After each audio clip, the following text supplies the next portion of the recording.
Mes chers amis, bien le bonjour. Vous savez que les propos du président de la République aux États-Unis devant notre diaspora ont été sortis de leur contexte. Et ça a permis à ce que d'autres utilisent cela comme prétexte pour tenir des propos discourtois.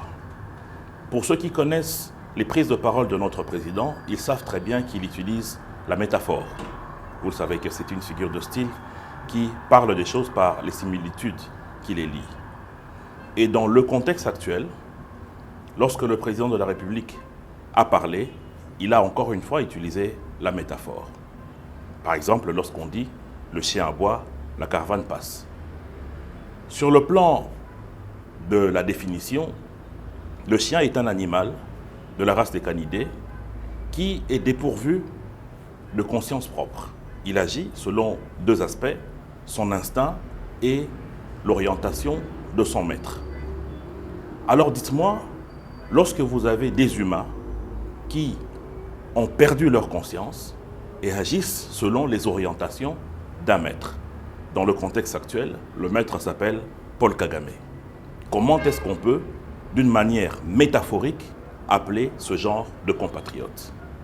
Vous le savez aussi que dans le contexte politique de notre pays, il y a énormément de similitudes avec des choses atroces en ce qui concerne l'Est de notre pays. Lorsque vous avez dans une maison un papa qui rentre par la fenêtre et viole ses propres enfants, ce papa-là est assimilé à un animal.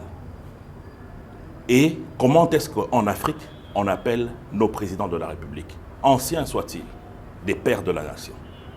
Mais lorsque vous avez un père de la nation qui, sur ordre d'un maître étranger qui s'appelle Paul Kagame, et qui prend les armes pour tuer ses propres enfants, c'est similitude au viol.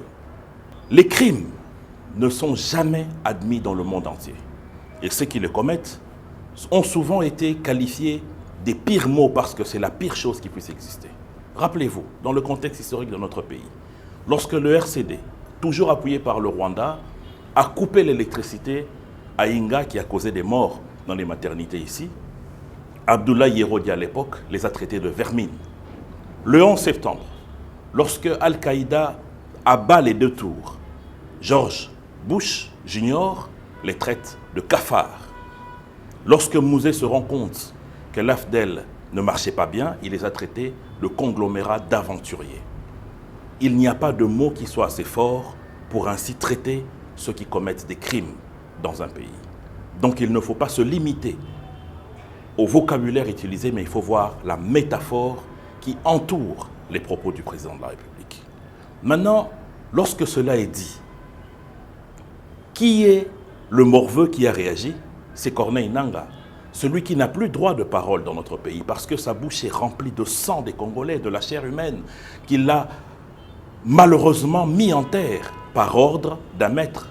Il a défendu son maître.